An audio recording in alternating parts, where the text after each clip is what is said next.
to welcome so many of you here today.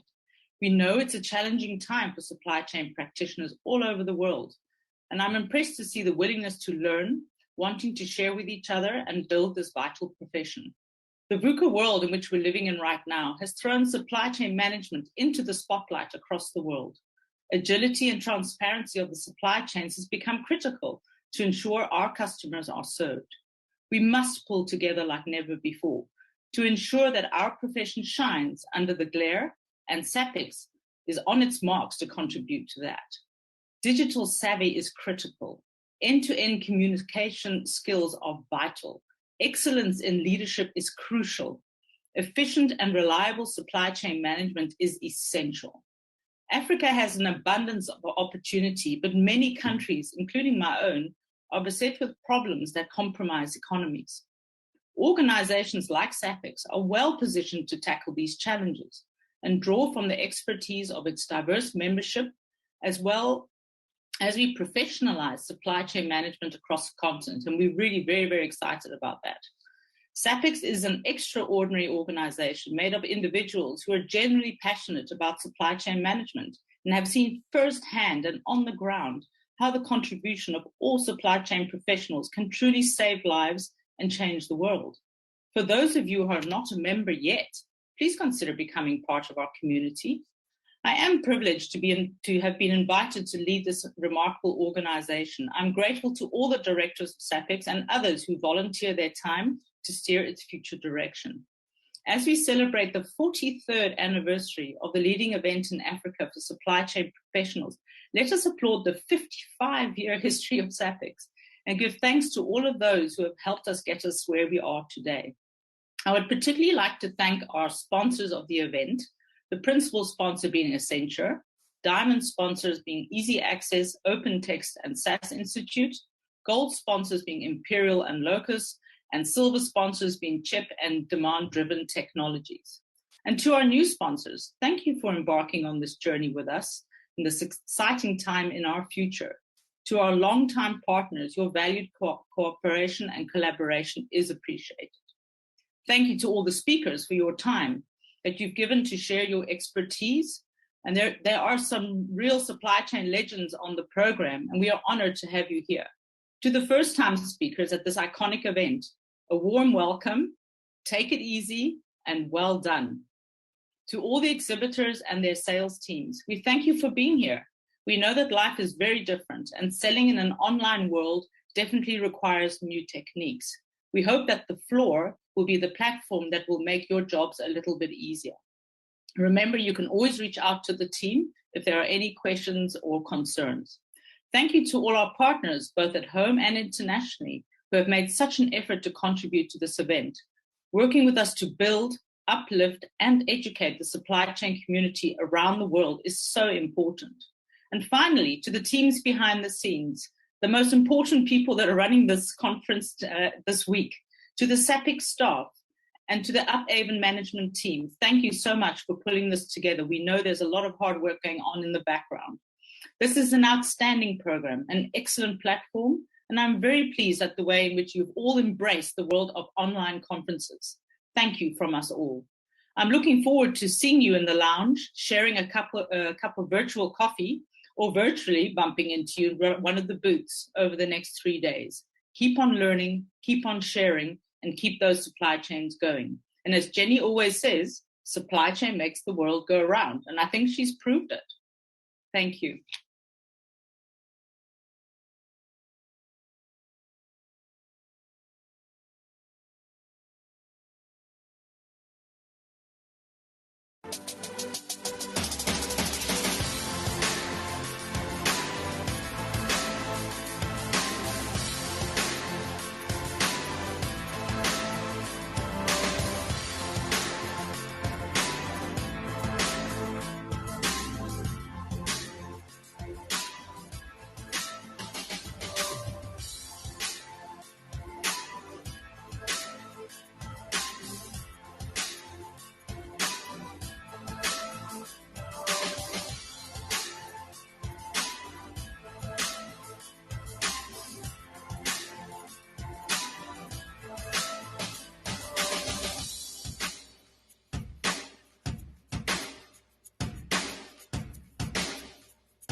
Good morning, everybody. I'm Tanya Lamb from SAPICS, and I'd like to extend a very warm welcome to you all. Time is a very scarce commodity, so on behalf of SAPICS, I'd like to say a huge thank you to you all for giving of your time to participate in this conference, the SAPICS's 43rd annual conference. We are grateful to be able to celebrate 43 years, despite the fact that we can't go in person, but we're still able to connect with one another and enjoy our supply chain community. We hope that the time that you spend with us during the next 3 days provides you with value, new insights, new colleagues, business partners, and the motivation to take the knowledge and learnings that you've acquired from this event and apply them to your business, and that your professional development portfolio grows extensively. During our video, we skipped the opportunity to thank Goskor, who came in last minute. So thanks, guys, for signing up with us and joining us for SAPICS 2021. So before we get started with our program, there are a few housekeeping rules that I'd like to cover. That's all the boring stuff before we get to the really exciting presentations. So if you miss out on a session that you really wanted to attend, don't panic. Every session is being recorded, and these recordings will be made available to you post-conference. We have tried to make the majority of the presentations live, but due to some travel schedules and time zones, this has not been possible.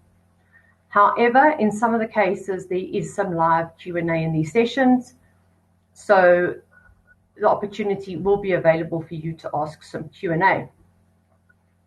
I'd really like to encourage you to visit the booths. Some of our exhibitors, however, are not able to be in the booth all the time, again, due to time zones. So if you're interested in engaging with them, please drop them a business card. They will get back to you. And I think it's important to note that you don't know you have a problem until you find a solution. So please take some time to visit our exhibitors and find out what the solutions are that they've got. The old saying goes, if you keep on doing what you're doing, you'll get the same result all the time. So make some change. These exhibitors I've got some first-rate solutions, so definitely pay them a visit. If they aren't in the booth, leave a message, send a calendar meeting to connect, and I have no doubt that they will gladly get back to you. If you aren't already a member of SAPICS, please pop into the SAPICS stand and find out about membership, how to become a member, what the benefits are, and find out more about the SAPICS education offerings, because we have something for everybody. We have international certifications, we have local education programs, skills programs. We've got something for everybody within supply chain management. So Bev will be there, and she'd be more than happy to share information with you. Please make sure that you diarize to attend the quiz on Thursday. It is a fun and exciting way to wrap up our conference. So if you really want to see the competitive side of people, join the session, because those competitive juices are really flowing, and everybody's out to beat one another. So it's a really, really fun, interactive way to wrap things up and test your general skills and supply chain knowledge at the same time. There are tables in the lounge. They are sponsored by our sponsors. They are not specifically for those sponsors. They are for everybody to sit at. So the tables are branded because they're branded, not because you cannot use them. We encourage you during the networking breaks to visit the lounge, grab a table, and just have some general discussion. At the end of the day, the conference isn't just about content, it's about networking. And I know it's difficult on an online platform. It's nowhere near as easy, but it's important. It's important for your professional development. It's important for the community. So I really encourage you to really get out there and do some networking. Just have some discussions with your peers. We have a caricature artist on table 2 for your drawing. And yes, it can be done virtually. This is thanks to open text. So Please be patient. I do expect that there will be some cues for that because it's always something fun to do. But while you're there waiting, you can have a bit of a discussion with some people that are waiting around you. So don't miss out on that opportunity. Gosco and CHEP are both running very exciting competitions. So please visit their stand to find out more and make sure that you enter. Visit our SMME village to find out more about the SAPICS SMME initiative. This is something that's new from SAPICS and something we believe is valuable and important, not just for us, but for our growth in the economy. The SMMEs are our potential growth of South Africa. So please pop in and find out what it is that we can help you with. We have a great team that will be on hand to support you. If you're having any problems or need assistance with anything, please visit our help desk and one of our team members will gladly assist you. After Bruce's presentation, now you will be automatically moved into the next session of Lloyd Keys. If for some reason you don't move and you get kicked out of the floor, which I hope doesn't happen, please just log back in again and choose Lloyd's presentation session. So I think that sums up all the boring stuff. So it is now time to get the proceedings underway. So without further ado, I am delighted to welcome as our opening keynote speaker, Bruce Whitfield, independent broadcaster, journalist, and writer. This morning, Bruce is going to talk to us about the upside of down, which demonstrates to audiences just how important it is to have a growth mindset in a deeply complex environment where we are often paralyzed into inaction. Through fear and indecision, facts matter more than ever. You cannot make good long-term decisions if you are overwhelmed by fear. This deeply empowering, fact-rich, multi-layered talk challenges our inbuilt biases and encourages audience to confront widespread but often inaccurate beliefs. We need to root out the fear. So, Bruce, welcome. It's a pleasure and a privilege to have you. Please take it away from us. Tonga, thank you so much. Hello, everybody. Thank you very much for having me at SAPICS in 2021. And it's no wonder we're scared. I mean, these are the books, okay? Don't go too close, Bruce. These are the sorts of books that are on my bookshelf. The President's Keepers, Jacques Poe, story of a nasty man who stole a country. Here's a nasty man who stole a province and did huge damage there. That's Gangster State. It's the story of Ace Mahashule. Here's 350 years of gangsters, from colonialists to neo-colonialists to the people who came after them, all people whose stories are relevant to the mess we find ourselves in today. What I didn't find, however, on my bookshelf were stories that gave a more holistic view of South Africa. And I think we've all been around long enough, some of us longer than others, to know that nothing is ever all good and nothing is ever all bad. So I started looking more broadly at South Africa's issues, and I came to a different conclusion. Not that the books are wrong, not that there isn't a hell of a lot to be frightened of, but that there is also a far more textured and nuanced picture of South Africa. So I wrote that, The Upside of Down. It's getting a little bit worn on the edges. I apologize. And then lots of people bought it, and I was very grateful. And it came into a second edition, 10,000.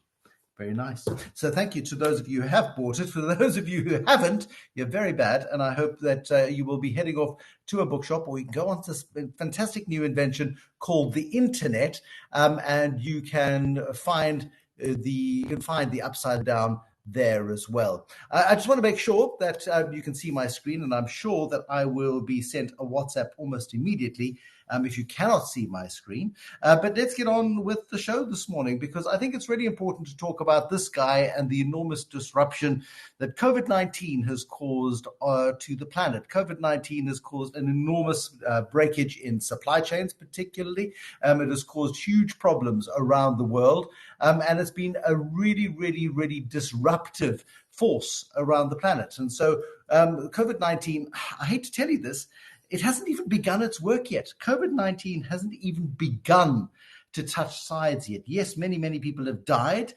Yes, many people are ill, and there's a huge amount of fear and apprehension about what COVID-19 is doing you need to share your screen, please, Bruce, I'm told. So yes, absolutely. Share the screen is what I would love to do. Entire screen? Yes, let's do entire screen.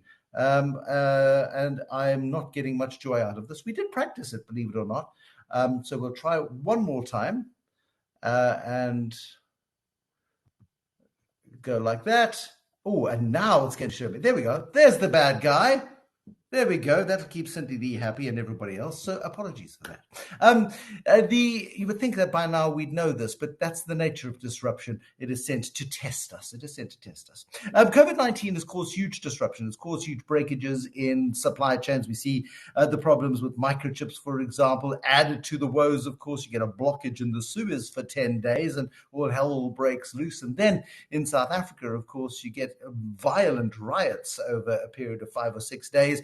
And it causes absolute carnage within the system. But as I was saying just a moment ago, COVID-19's biggest risk to us is not the disease itself and the agony that it brings personally. We all know people who have become terribly sick. We all know people by now who have died, and it seems to be coming closer and closer and closer in.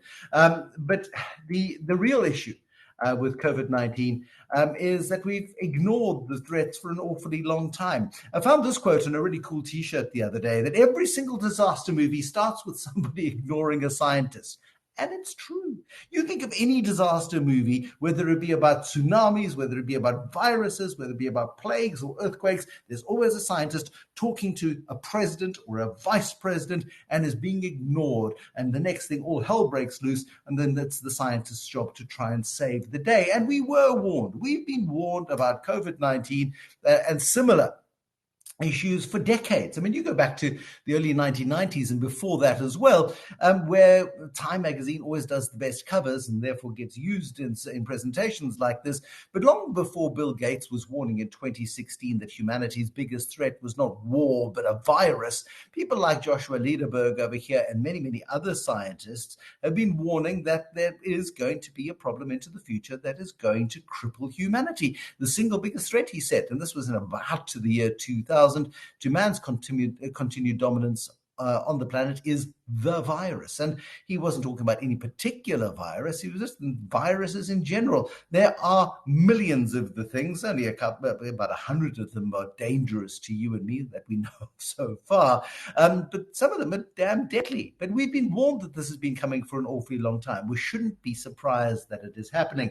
We're also being warned about other impending catastrophes. We've been warned about a plus 3 degree world by the year 2050. We're seeing raging wildfires burning as we speak in Northern Europe. We're seeing massive storms build and becoming increasingly intense, with massive droughts, of course, across the globe. And certainly as it came close to day zero in the Western Cape, and Gqeberha in the Eastern Cape is coming very close to its day zero. Rising oceans are a threat, and that causes crop failures and hunger and worsening poverty and ultimately social unrest. Of course, we've been warned about this stuff for an awfully long time, but we don't like to deal the stuff that seems far in the distant future. We only like to deal with the present, and that's perhaps why we don't plan particularly well.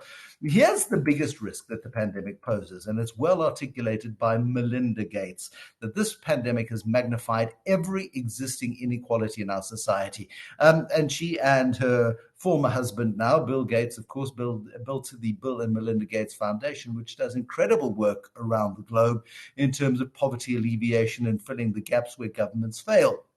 And Melinda Gates' warning is particularly prescient in South Africa because we've been warned for an awfully long time about what happened in South Africa last month. The apparent insurrection, a couple of sporadic arrests of people who were mucking about on their Twitter accounts and inciting violence, but it's hardly surprising, and we shouldn't be surprised that there was a negative response to Jacob Zuma's arrest and jailing in July this year. We shouldn't be surprised. We were warned that it would happen. We were warned that people would take to the streets, and some people genuinely did take to the streets and protest against Jacob Zuma's incarceration. and that's their democratic right to do so.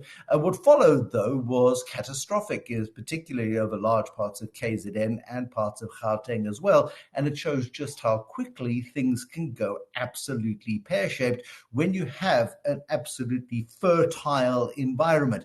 And we know this environment has been fertile for this kind of action for an awfully long time. You cannot have South Africa's levels of poverty and expect it to be any different. I mean, the official unemployment rate in South Africa is 42%. Not one of us blinks. Not one of us blinks at a 42% unemployment rate. Why? Because we've been completely desensitized to it. Completely desensitized. Maybe we're a little bit more shocked that 75% of 15 to 34-year-olds can't get a job. That's not a recipe for a sustainable future.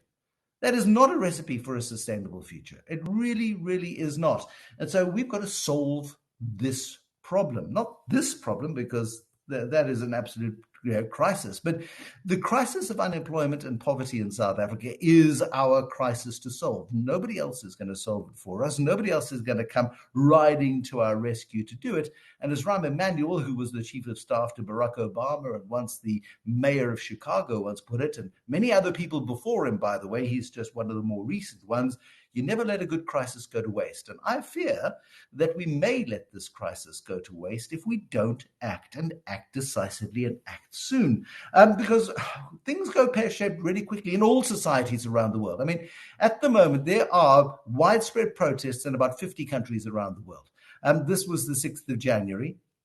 2021, as Donald Trump was being ushered out of office following the elections in November last year, and he managed to succeed to instigate thousands of people to march on the US Capitol, on the seat of government, and then these people invaded the most powerful seat of government in the world and occupied it. Then they were a bit like the dog that caught the bus, and they didn't quite know what to do once they got inside. So they went inside, they sat in the chairs, they put their feet on the desks, they waved their flags, they whooped and hollered and did what they did, and then everybody left again. And why did they feel so empowered to do it? Well, Voltaire, who precedes the French Revolution, he was a thinker in the 1700s in France, and he was watching what was happening in France and watching that how society was changing and watching how people were being instigated toward revolution. And anybody who can make you believe absurdities, said Voltaire, can make you commit atrocities. Anybody who can make you believe absurdities can make you commit atrocities. And what was the absurdity that South Africans were made to believe in July? What was that absurdity? We'll get to that absurdity in just a moment. Here's another absurdity. There's a number of 30,573. No, it's not the number of supply chains that are broken. It's not the level of the JSE, although this was the level of the JSE in July 2011. We saw this sort of level on the JSE. We haven't been back to that level. We came close in the midst of the crisis last year, but we haven't sunk that far once again. It's about lies. All of us lie. And if we were in the room together, I would say to you, who in the room is an honest person? And I bet you every single one of you would put up your hands. Then I'd say to you, please keep up your hands. And then I'd say, have you told any one of these lies in the last week or so? And gradually you'd start to see hands coming down. You'd see the Easter Bunny hands coming down. You'd see the project is on track hands coming down. That's about half the room gone already. The Father Christmas lie, the it's a pleasure lie. No, that one where you say it through gritted teeth. It's the tooth fairy lie. It's the I don't need help lie. It's the let's do lunch lie. This is a Cape Town lie, particularly a good Cape Town lie. If you meet anybody from Cape Town and they say, let's do lunch, it means you're never going to see me again. It's all in the language. Now we've got about a third of the hands in the room that are still up.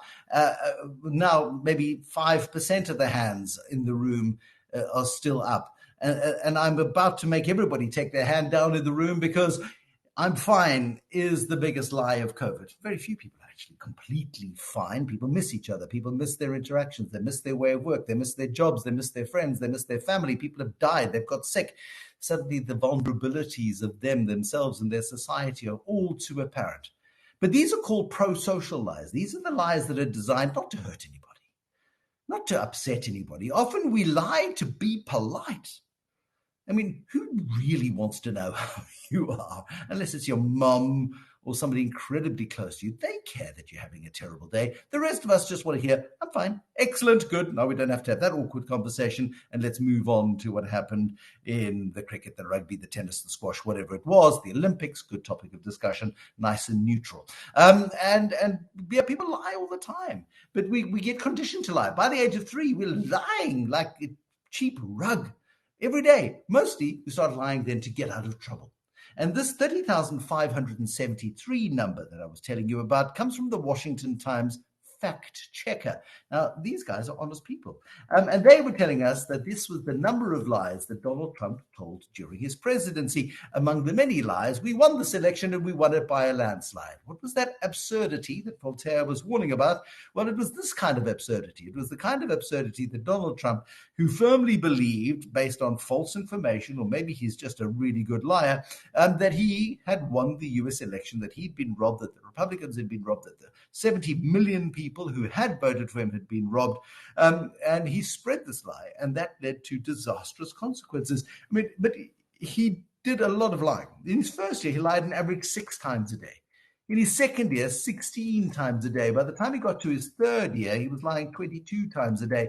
And toward the end, I mean, I don't know how many times he even told the truth, but he was lying 39 times on average every single day in the 4th year in office. It is the most astonishing track record of lies, each and every single day. And lies travel quickly, and misinformation travels quickly. A lie can travel halfway around the world before the truth gets its boots on. The truth stays half asleep while the lies are spread. And you know it in your personal life, you know it in your friends' network, you know it in your business network, that lies go far more quickly than truth does, because generally they're a lot more interesting than the truth. And so somebody like a Martin Luther King, for example, he would have needed to get a large crowd of people together, and he would have needed to shout very, very loudly. Luckily, he was gifted with a fine pair of lungs and good articulation, and he was able to get his message across. He would have used a megaphone, perhaps, if he'd lived 100 years earlier, but certainly by the time he got us around, newspapers were a useful mechanism to distribute information, and newspapers with editorial processes and stuff would filter the news, would filter information, and there would be a considered perspective on the world, ill-considered or well-considered, depending on your perspective, of course. The advent of the microphone and radio allowed people for the first time to hear leaders' voices. And it suddenly changed the dynamic of information transmission. And the thing that changed information forever was the creation of the newsreel, and later on the television news media and 24-hour rolling news. All of this stuff is incredibly influential in the way in which information is distributed. And when you're a Donald Trump and you are lying 30,000 something times over a single presidency, you know that nobody can keep up with your lies. So you could deliberately set out to confuse and distract and to try to fulfill your own agendas. And this is happening all of the time, because each one of us nowadays, of course, can be the consummate disseminator of information. And we saw that play out, of course, in the riots of KZN and Gauteng of just over a month ago, whether it was on Facebook or whether it was on, it was less so on LinkedIn, but certainly on places like Twitter and Facebook. WhatsApp, of course, used very effectively as a communication tool. The number of messages you have had from an expert doctor at Groote Schuur who says if the paint on the walls is yellow, you will die of COVID, and that sort of rubbish. You understand how the power of dissemination of news, of information is in our faces all the time. And we've got to be so careful by what we read, because, I mean, propagandists have known this for generations, that if you repeat a lie often enough, it becomes the truth. Once you hear something from one source, it's a rumor. You hear it from a second source, that rumor's been confirmed. It could really well be true. And suddenly you hear it from a third individual, and now it's a fact, because 3 people who maybe had dinner together last night have all told you roughly the same sort of story and roughly the same sequence of events. So therefore it must be true. And you start spreading that story as well.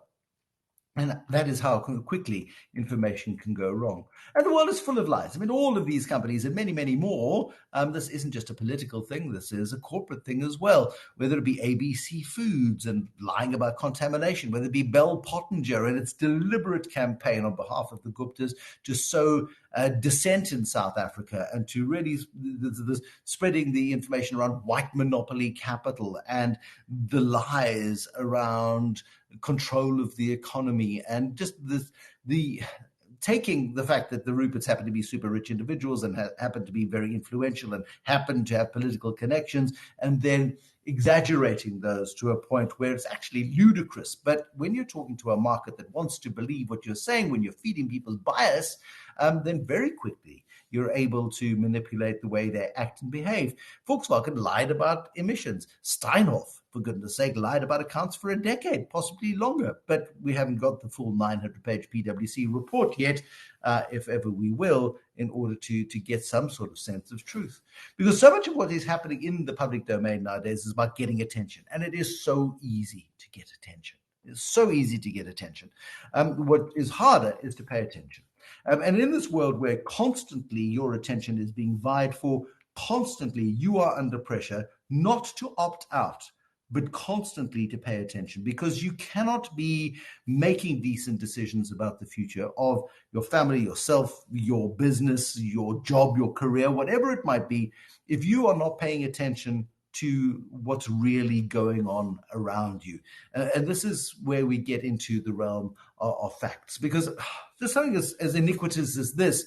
The J.G. Zuma Foundation, which has a Twitter page that is run by Mzwanele Manyi, saying that President Zuma, still referring to him in the present tense, of course, a freedom fighter, past tense, who has become the first prisoner of the Constitutional Court, complete and utter nonsense, jailed without trial. Well, you've got to turn up if somebody asks you to stand trial, politely or otherwise. If you fail to turn up, it's called contempt of court, and that is a crime, and you go to jail, which is exactly what happened to Jacob Zuma. But the facts in this case don't matter because we're appealing to emotion. So Justice Gampepe, who points out very clearly in her judgment, and this is an extract from the Constitutional Court judgment, which ruled that Jacob Zuma should be arrested and jailed, that it is disturbing that he who twice sought the allegiance of the Republic, so got sworn in as president twice, its laws and its constitution has sought to ignore, undermine, and in many ways destroy the rule of law altogether. And that encapsulates the crimes of Jacob Zuma in one particular quote. And this guy is ducking and diving and looking to avoid his day in court on the arms deal corruption charges. And he may very well get away with it. However, he has been now, his freedom, he's been deprived of his freedom now for nearly 2 months. I don't know if a year ago I believed he would actually see the inside of a jail cell, however briefly, for any crime, regardless of what it was. Something has fundamentally shifted. But what we see constantly in the language of communication around these issues is a victimhood that comes out of social media. Who did this to us? Who can we hate? Who can we turn our bile against? And this is what you do in your businesses, I hope, rather than who did this to us, because that's not very helpful. What did we do wrong?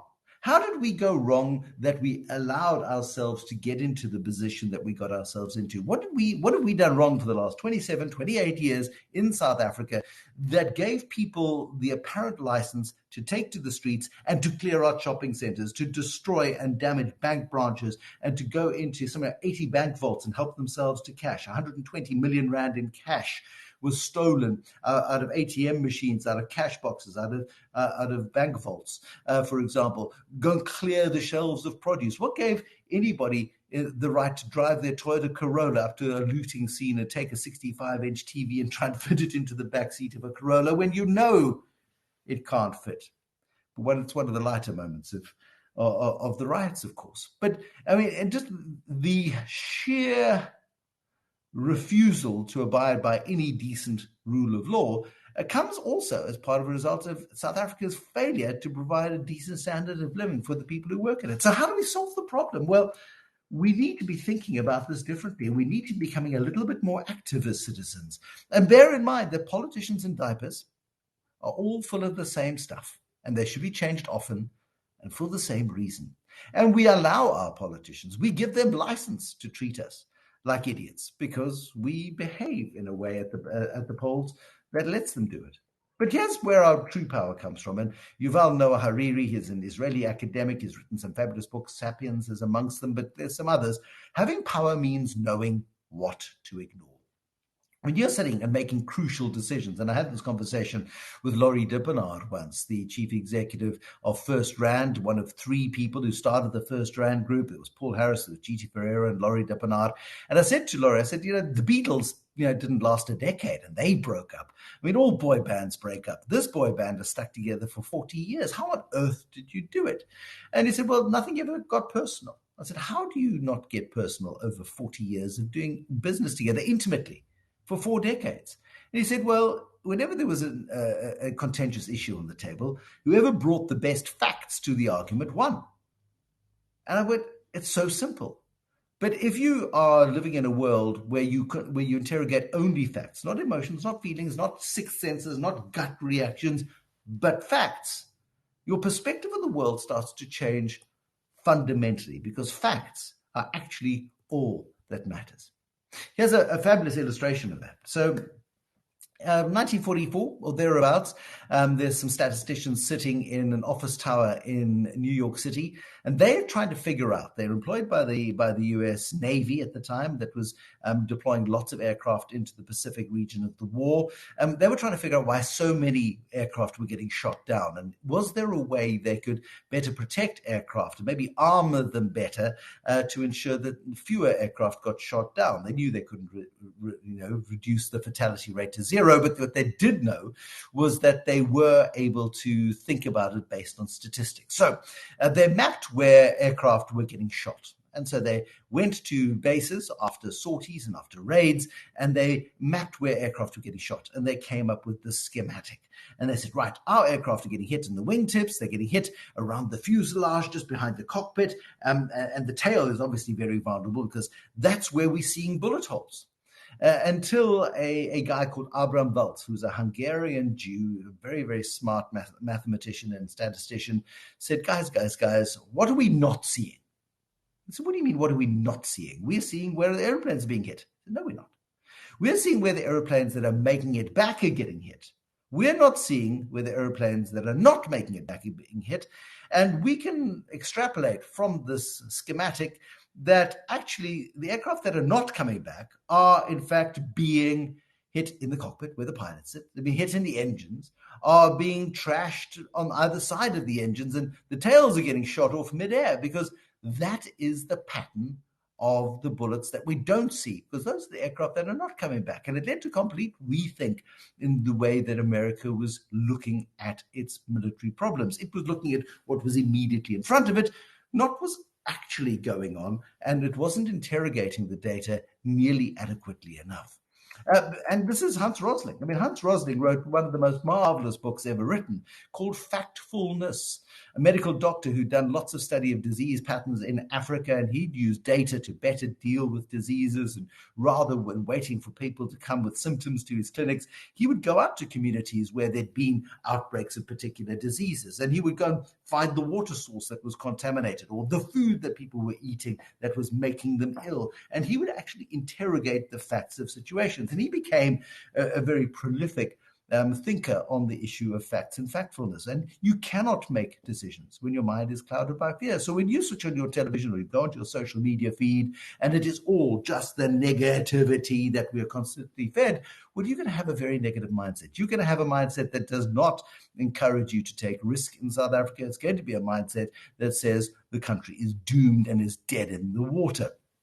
And that is a mindset that is absolutely prolific. And it's easy to see why, because these sorts of images are ubiquitous. They're absolutely everywhere, because there are people who are very, very angry about the way in which democracy has treated them. Democracy was meant to bring not only political freedom, but economic freedom. And for the vast majority of people who voted in those 1994 elections, it's been a great, big, fat disappointment. It has.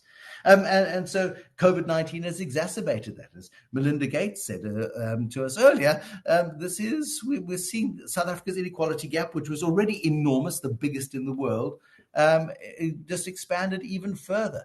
Even though average household wealth, weirdly enough, according to the Reserve Bank, went up last year because the tiny 1% at the top, or maybe the 5% at the top, actually got richer last year, thanks to stock markets improving, thanks to the value of assets going up in general, thanks to them keeping their jobs and possibly even some people seeing wage increases and dividend flows coming through as companies recovered better than was expected. South Africa's healthcare system is held on by the tiniest gossamer thin margins as the death rates in hospitals, COVID-19, have really become devastating. Time for you to participate in a little poll, if you would. And I would like you, please, to tell me, and I'm hoping the guys at SAPICS have got you a poll on the screen. How many recessions has South Africa had in the past 50 years? How many? And I'm curious about this because I think it's important that we understand the state of South Africa for 50 years. 1971 is 50 years ago. Some of you might even remember it. What's happening in 1971? South Africa is becoming quite tense. South Africa has been declared a pariah state by the United Nations. Apartheid is a crime against humanity, says the United Nations. We're starting to see sanctions beginning to bite. We're starting to see the Middle Eastern crisis beginning to unfold. We're seeing the emergence of the Palestinian Liberation Organization, and we're seeing lots of plane hijackings happening, and we're seeing global security being threatened, and the shift of power around the world. We see oil crisis developing, and South Africa gets its speed limit reduced to 80 kilometers an hour. I mean, that's what you do in a residential estate where it says 15, you go 80. But people had to go 80 kilometers an hour, and the sanction there was huge. And petrol sales were banned from 5 o'clock on a Friday afternoon until 8 o'clock on a Monday morning to limit our ability to travel. It was a horrible time. 1976 student uprising leads to massive emigration and panic on the streets, and we start seeing real strong reprisals from ANC, from Mkhonto Wesizwe, for example, planting bombs in Pretoria, in Church Street in Pretoria. We start seeing Wimpy Bar bombings happening in the 1980s, and P.W. Botha, and Kragta Aardigheid, and state of emergency, and South Africa defaults on its debt in 1987. Defaults on its debt. We can't pay our bills. We become like Argentina is today. And it's shambolic. And it's awful. So how many recessions have we had since that time, I wonder? And I'm not going to see the numbers, and maybe we can share the numbers with you later, but the number is 9. We've had 9 recessions during that time. Full years of contraction. How many of those have happened in South Africa since 1994? And considering 1994, South Africa is completely broken. The country is bankrupt. F.W. de Klerk didn't hand over the keys to the National Treasury because he had a change of heart over Nelson Mandela and thought he was a nice chap. No, South Africa ran out of money. We were so deep in junk we couldn't see sunrise. Chris Hani was dead. It was a very, very tense time. How many of these have we seen since 1994? So a lot of people say to me 5, because 7 seems too much, 2 seems too little. Well, the answer is 2. We've had 2 recessions since 1994. And people go, but hold on, that's not accurate. And I said, well, it's completely accurate, because in terms of a full year of contraction, 2008 was the first one, and that was the global financial crisis. That was through no fault of our own. That was simply American bank loans going bad, and that swept around the world, and we hit hard times in 2008, but we recovered quickly. World Cup was happening in 2010, and we bounced, and it was great. And we continued to see positive growth. We were still creating jobs, and things were looking pretty peachy. But then the wheels came off. And now we know a lot of it wasn't just economic mismanagement, but it was the hijacking of the economy. It was a free-for-all, a feeding frenzy in government departments. And it was a feeding frenzy with its cheerleaders of Jacob Zuma, allegedly, and the Guptas, allegedly. But I think there is enough evidence to suggest that that's exactly what occurred. And we had a massive recession, of course, in 2020. That one was coming anyway. It wouldn't have been as bad as the 7.5% contraction that we saw last year, but it would have been pretty awful. What we've seen this year is a really nice recovery. We'll get a 4% recovery or thereabouts. It could have been closer to 5%, but the riots have completely taken the wind out of our sails. And so, unfortunately, the recovery has been postponed. We're making progress in South Africa. We really are. and people get very grumpy with me when I suggest that we are making progress. But we are. Jacob Zuma's jailed, and it doesn't really matter for what reason. The point is he's being held accountable for something that he did wrong, and is in jail, and we need to see him stand trial on the arms deal. The president, going off to the G7 just over 2 months ago, said we'll allow corporates to generate 100 megawatts of electricity. That is an enormous concession. Gwede Mantashe was dragging his feet and is trying to protect Eskom. Eskom CEO Andre de Ruyter saying, please, just get as much electricity off me as possible, and allow people to generate their own so that I can focus on actually rebuilding the infrastructure at Eskom, which has been pillaged and pulverized and robbed for the last 15 years or thereabouts. The offloading of SAA. In Davos a couple of years ago, I saw Pravin Gordhan, and he was the finance minister at the time, and I said to him, why don't you just get rid of SAA? And he looked at me and he gave me his steely look. And he looks up at you like that because he's not very tall. And he said, over my dead body.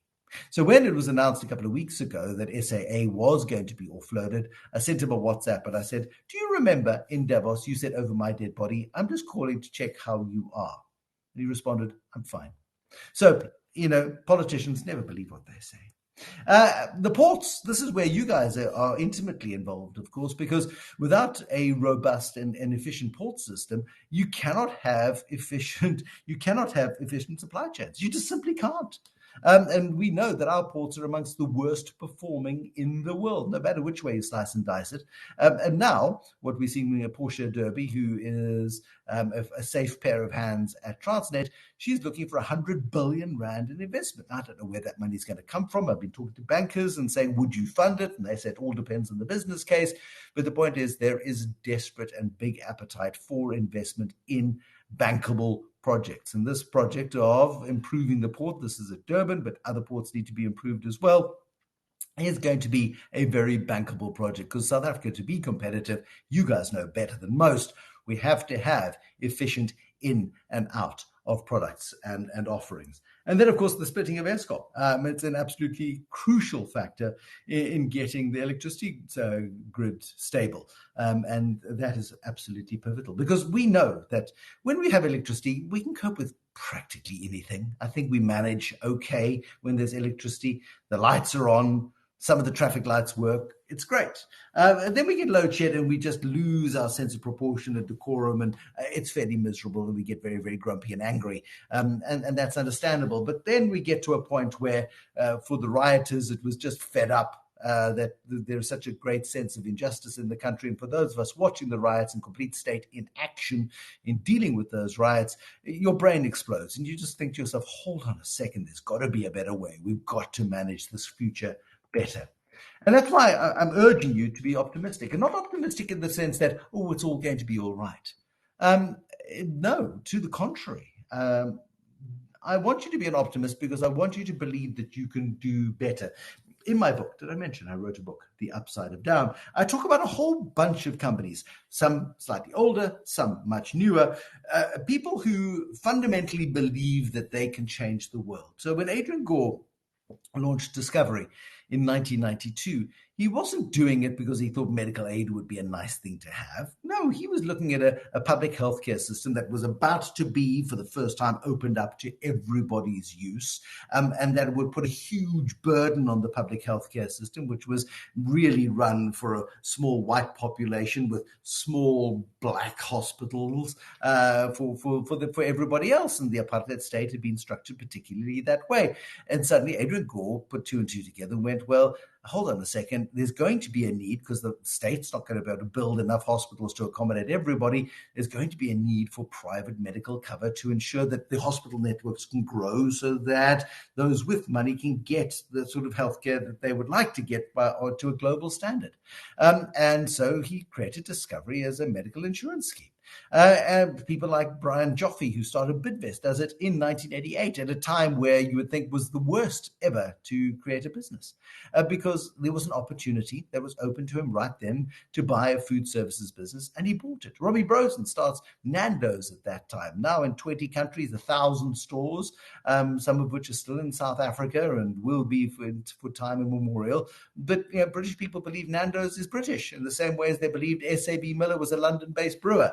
It was headquartered there, but it came from the dusty streets of Johannesburg. In the same way as the three wise men who started the First Rand Group asked G.T. Ferreira whether or not 1987 and the debt default was the darkest and most dangerous time of their history. And he said, no, it was the best time. The best time. People were going to the bank and handing in their keys and emigrating and saying, cheers, it's your mortgage, it's your problem, I'm out of here. There's no equity left in the house, there's no future, and they're bailed. And banks took in massive properties in possession at the time. He's saying, no, it was the best time. They said, but Barclays had just divested. There was no confidence in the banking sector. And he said, exactly.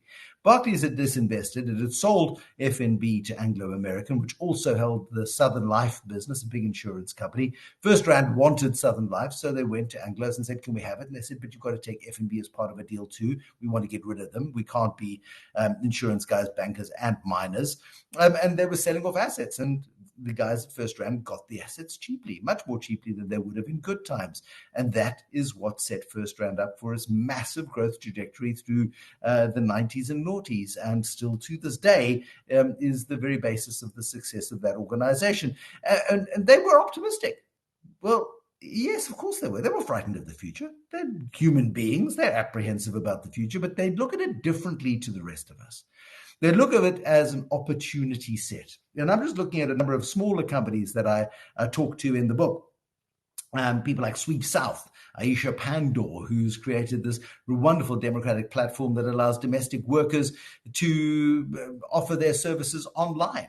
They can work where they want, when they want, at a rate for which they're prepared to work. And the buyers of their services, you may have used them, can say, yes, I would like that person who's a five-star sweep star, as these people are called, to come and do my domestic work on Wednesday afternoon at 3:00. And there's about 2 hours of work there. Boom. And you book like an Uber driver, and this person arrives, does their magic, leaves, and you've paid them by your credit card. It's that sort of solution-based thinking which is what is going to change our world. Because negative people, as Pete Mouton put it at a conference just before lockdown, never build anything. And that is so true.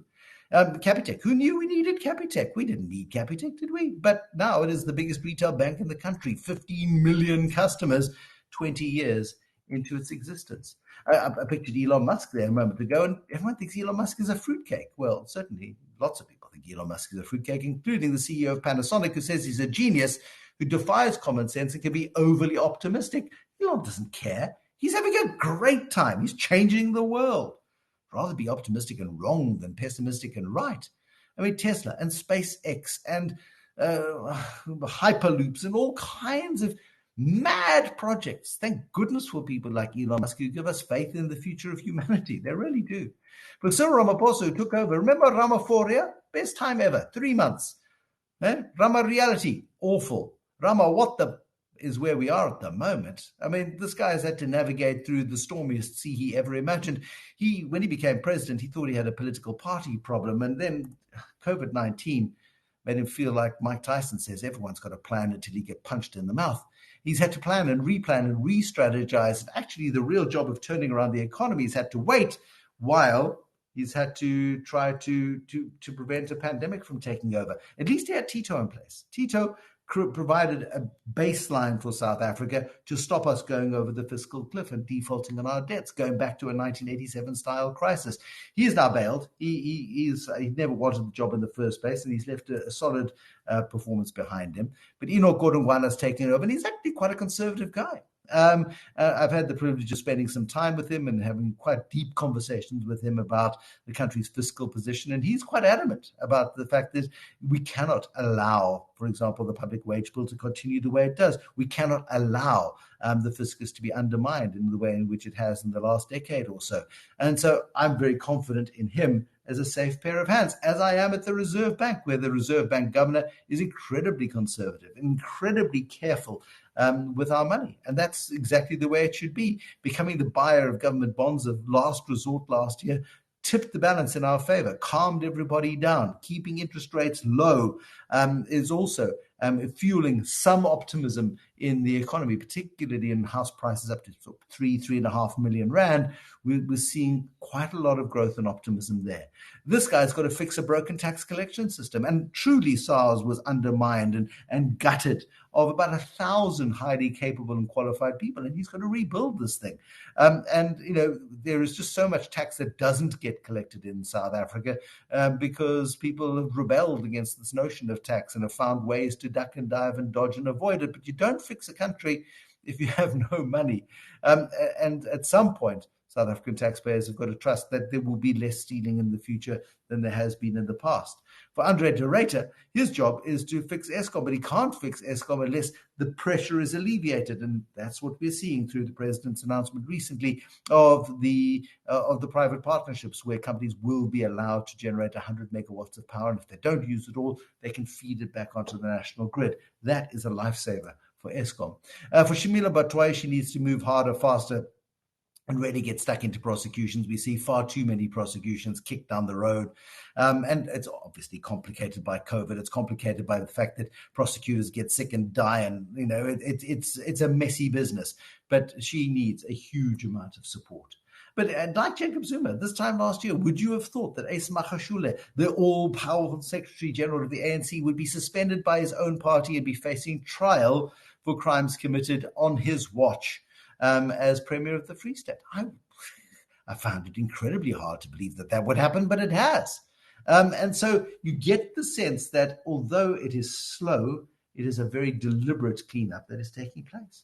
And we've also learned over the last 18 months that technology matters. My goodness gracious me, where would we be if we were in the era of the Nokia 3310? A fabulous phone, a week-long battery life. If you had friends, 6 days of battery life.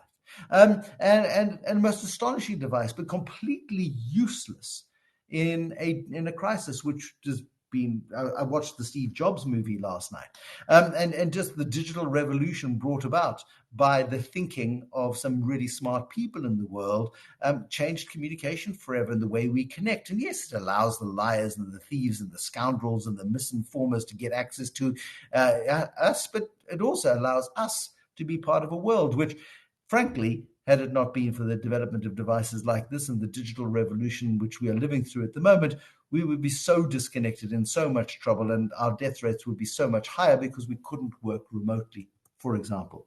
And science. I mean, science has come to the party in the most astonishing way in terms of vaccines and vaccinology. For those of us who are lucky enough to have had 2 jabs, or you've had the J&J jab, you will know that your mindset has changed a lot in the time since you've had those jabs, because you do feel less vulnerable to the viciousness of certainly the Delta variant. And we know there are going to be more waves of COVID-19, and we know that there are going to be denialists. But the point is, science has come to the party spectacularly.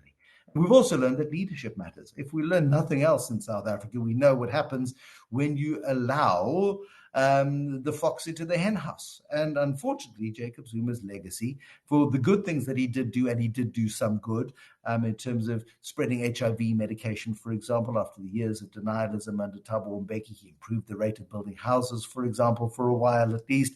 But overwhelmingly, his leadership was devastating, dangerous, and downright destructive. How's that for alliteration at this time of day?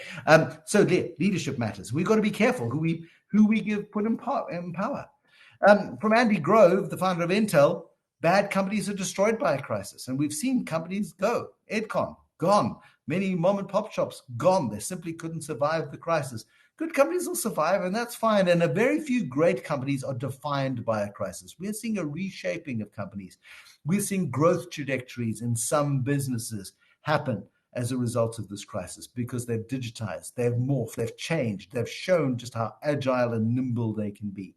And hopefully you're in one of those businesses. You can be an optimist. Yeah, of course you can. There's a fabulous note in my kids' music room at school. It says, "Dear optimists, pessimists, and realists, while you were arguing about the level of the glass, I drank it. Regards, the opportunist." So you can be an optimist or a pessimist, and the glass half full, half empty, blah, blah, blah. Or you can realize that the glass has got something in it, and it doesn't really matter because actually the glass represents opportunity. And very few people seize opportunity. Very few people are of a mindset that allows them to say, hold on a second, like Adrian Gore, like the First Round guys, like Joffrey, like so many others before them, who understand that South Africa is a messy place. Go, okay, fine. There's the noise. Let's cut through. Where do the opportunities sit in amongst the noisy bits? Most people are put off by the noise. Most people are distracted by the noise. And as Thomas Edison, one of the most prolific inventors humanity has ever known, once said, opportunity is missed by everyone because it comes dressed in overalls and looks like work. Often the opportunity doesn't look very sexy. But some of the most successful businesses in South Africa are doing some distinctly unsexy stuff, whether it be funding taxis or debt collections, or whether it be selling secondhand cars. I mean, just look at the We Buy Car story, and they bought the Dome in Randburg, which was a concert venue, which was actually originally built as a car showroom, but they're now taking it back to purpose. We'll do 1,500 cars in there, and they're selling 8,000 vehicles a month. They're loving a recessionary environment because people are wanting secondhand cars, not the sexy new smell of a car, but just to get a reliable vehicle. So, I mean, I could carry on for hours, but that's not what I was asked to do, so I won't. We do feel permanently on the edge of chaos. And I defy you to go to any period in South African history to say, oh, that was a good calm period, other than perhaps there was a week in 1995 after we won the Rugby World Cup for the first time where it felt that anything was possible. It's messy and it's noisy and it's uncomfortable, but that is where in South Africa, certainly the opportunity set lies. It is in that mess and that noise where competition disappears, where very few people can focus in on the opportunity, where that opportunity lies. And most of all, if I could just leave you with this one final thought. And I know this is true because I found it online while I was searching late one night. Don't believe everything you read on the internet. That much is true. The fact that it was said by Abraham Lincoln isn't true, but hey, for a moment you went, really? Of course you did, which shows that you're a good person, but it also shows that you are vulnerable to misinformation. And there was a piece actually on, there's a Twitter feed that I follow, dictionary.com, announcing today that they've removed, for the first time in history, a word from the Oxford English Dictionary. They've removed a word. It's unprecedented. That word is gullible. I'll leave it there. Thank you very much, everybody.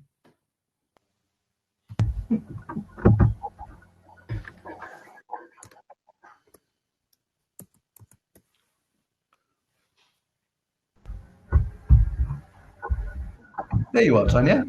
I'm having a problem with my mute button. It does not want to switch on. Well, no, but you see, you don't want to switch it on. You've switched it off, and that's the right thing, because now we can hear you. So that's good. Thank you, Bruce. It was an incredible presentation, and I think it gives everybody here a lot to think about. We have a question that's come through. Can you give some insight as to why our government is so protective of our state-owned enterprises? Is this a global norm? It's not a global norm, and I'm delighted to say that I don't think our government is as protective of state-owned enterprises as it once was. And it's not because it doesn't want them, it's because it can't afford to keep them, because it's allowed them to be mangled and mismanaged for as long as it has, and so it's now being forced. So Portia Derby saying, could I have 100 billion rands worth of private sector investment, please, isn't just saying, could I have a blank check to improve the ports and keep complete control? It's an appeal for a new structure. SAA going 51% into a private sector consortium's hands is another enormous breakthrough. And we're seeing this happening more and more, and it's coming about as a result of economic necessity. In the same way as F.W. de Klerk didn't submit to and unban political parties and release Nelson Mandela and all the other political prisoners because he wanted to, he did it because he was forced to, because he'd run out of money. This government has run out of money too, and as much as it wants to be at the command and control at the center of the economy, it's realized finally that it can't afford to do that. So I think we're at the beginning of a sea change coming in public-private partnerships. Remember, in 1994, there was a Department of Posts and Telecommunications. That was then split into the post office and into Telkom.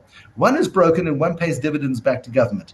And, whatever you think of Telkom, you may not love them very much, but my goodness me, it's a far better and more sustainable business than the post office is ever likely to be, certainly under its current ownership and management structure.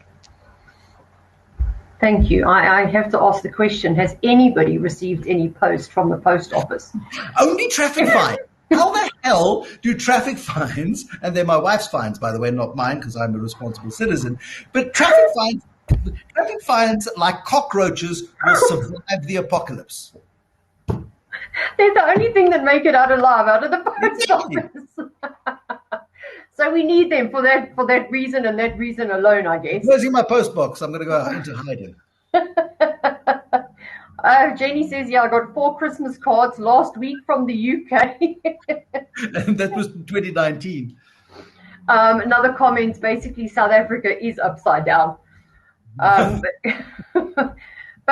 I think, thank you so much for your presentation and for bringing humor into what many people just feel is a dire situation. It's very difficult to stay optimistic. It really is. And you're so right about the social media. You need to be careful and cautious as to what you read, what you accept to be true, because if you do that, you literally will jump off a very tall building, because it is devastating, the news that we see. So I think... Stop. It's not news. It's not news. That's the point.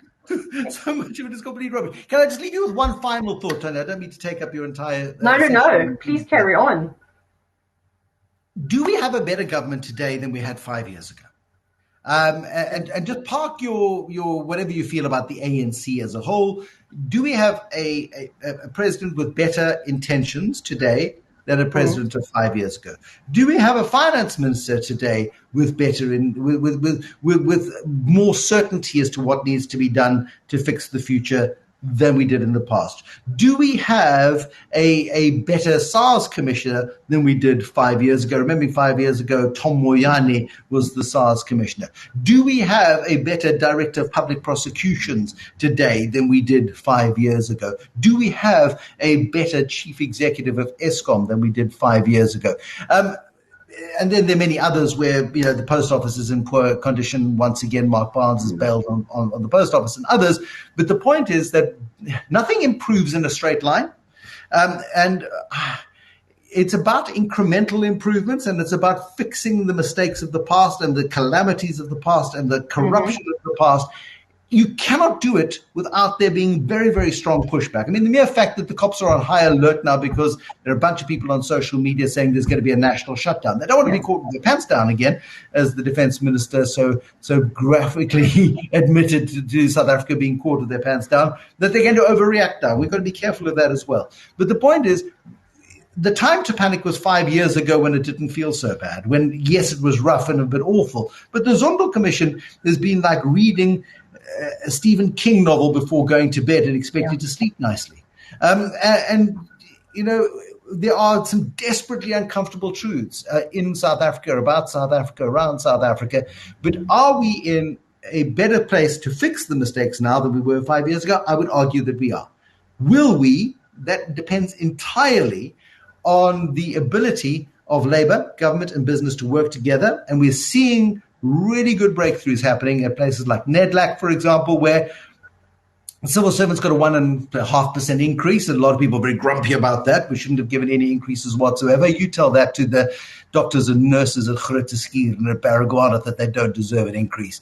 Maybe you shouldn't have given an increase to the teachers and given double to the doctors and nurses. We need to become a lot more clever about the way in which we do things. I can carry on forever, and I won't, because you have other things to do as well. Thank you, Tanya. Thanks, everybody. Thank you very much, Bruce, for the session. And we hope to see you back at SAPICS again with some more exciting news. Hopefully next time we'll have a complete shift in South Africa and we will be thriving and things will be fantastic. I don't know if that'll be the case, but hopefully we are on an improved trajectory and we're all in a room. So when I ask a question, I can actually see people's hands go up. That would be that's a good achievable goal. Cheers, you guys. Absolutely. Thank you so much. Bye, Bruce. So, everybody, we will now shift you automatically into our next session with Lloyd Keys. So, let me just have a look-see here. Lloyd is going to be presenting to us this morning on blockchain.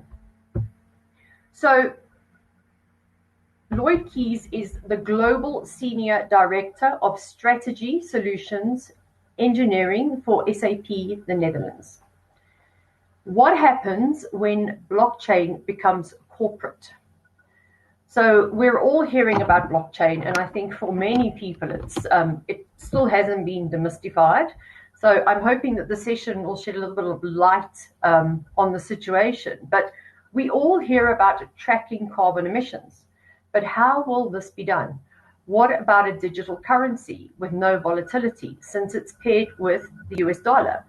It's called US dollar coin. Why is the EU busy doing the same with its digital euro? Why do corporations find those so interesting? Have you ever compared a purchase order with a sales order? If you do, you'll be discovering something very similar to a mirror. So why do all of these transactions get copied over and over to all of the ERPs in a chain of commerce? All of these subjects have one thing in common. They all have startups working on blockchain solutions to solve them. And more corporations are putting their fingers into those topics. So, Lloyd, thank you for being here with us today. And we look forward to the session and for you to shed some light on this conversation. But we have to wait a couple of seconds for Lloyd to join us. So can you give me, by a show of hands, who feels a little bit more optimistic after Bruce's session this morning? Quick show of hands. That's fantastic. I have to be honest, I do too. It's been very difficult, I think, for most of us to remain optimistic and positive about South Africa, but there is so much good around us, and we really need to try and plug into that and avoid, as Bruce says, not the news on social media, and let's not get caught up in that. So I hope that the majority of you have all been moved automatically into the session, and you are not still stuck in the previous one.